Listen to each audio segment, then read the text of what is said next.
श्रीमद् भागवत गीता में श्री कृष्ण भगवान ने अर्जुन से कहा कि हे अर्जुन, तुम कृष्ण के रूप में मेरा सदैव चिंतन करो और साथ ही अपने युद्ध कर्म करते रहो। अपने कर्मों को मुझे अर्पित करके तथा अपने मन एवं बुद्धि को मुझ पर स्थिर करके तुम मुझे निश्चित रूप से प्राप्त करोगे। वे अर्जुन से उसके कर्म को त्याग कर केवल अपना स्मरण करने के लिए नहीं कहते। भगवान कभी भी कोई अव्यवहारिक बात का परामर्श नहीं देते। इस जगत में शरीर के पालन हेतु मनुष्य को कर्म करना होता है। कर्म के अनुसार मानव समाज 4 वर्गों में विभाजित है: ब्राह्मण, क्षत्रिय, वैश्य तथा शूद्र। मानव समाज में चाहे कोई श्रमिक हो, वणिक हो, प्रशासक हो या कोई किसान हो, या फिर चाहे वह सर्वोच्च वर्ग का तथा साहित्यिक हो, वैज्ञानिक हो या धर्मशास्त्री हो, उसे अपने जीवन यापन के लिए कार्य करना होता है। अर्थात भगवान अर्जुन से कहते हैं कि उसे अपनी वृत्ति का त्याग नहीं करना चाहिए, अपितु वृत्ति में लगे रहकर कृष्ण का स्मरण करना चाहिए। यदि वह जीवन संघर्ष करते हुए कृष्ण का स्मरण करने का अभ्यास नहीं करता तो वह मृत्यु के समय कृष्ण को स्मरण नहीं कर सकेगा।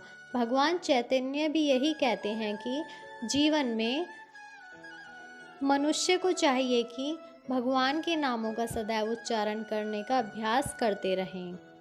हमें अपनी दिनचर्या को इस प्रकार ढालना होगा कि हम सदैव भगवान के नामों का जाप करते हुए चौबीसों घंटे उनका स्मरण करते रहें।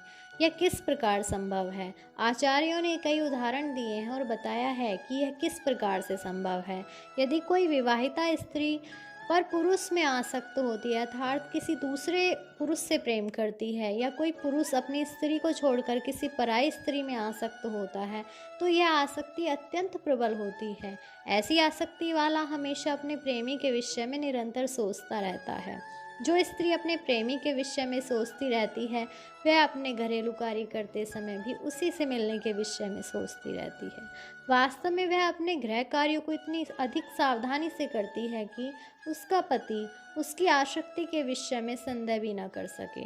इस प्रकार हमें अपने परम प्रेमी श्री कृष्ण को सदैव स्मरण करना चाहिए और साथ ही अपनी भौतिक या सांसारिक कर्तव्यों को सुचारू रूप से करते रहना चाहिए। इसके लिए प्रेम को प्रगाढ़ भावना होनी चाहिए। यदि हम में परमेश्वर के लिए प्रगाढ़ प्रेम हो तो हम अपने कर्म करते हुए भी उनका स्मरण कर सकते हैं, लेकिन हमें उस प्रेम भावना को उत्पन्न करना होगा।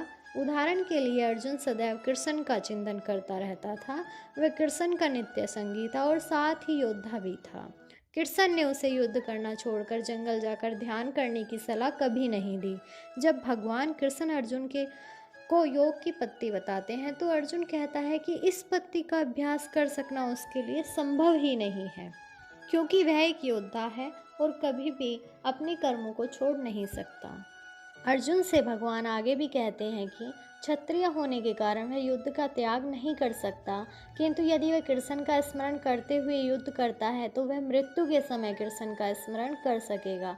परंतु इसके लिए मनुष्य को भगवान की दिव्य प्रेम भक्ति में सेवा में पूर्णतः समर्पित होना होगा। वास्तव में हम अपने शरीर से नहीं अपितु अपने मन तथा बुद्धि से कर्म करते हैं। अर्थात यदि मन तथा बुद्धि सदैव परमेश्वर के विचार में मगन रहे तो स्वाभाविक ही इंद्रियां भी उनकी सेवा में लगी रहेंगी। इंद्रियों के कार्य कम से कम बाहर से तो वे होते ही रहते हैं, लेकिन चेतना बदल जाती है।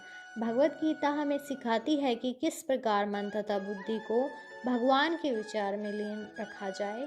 ऐसी तल्लीनता से मनुष्य भगवत धाम को जाता है।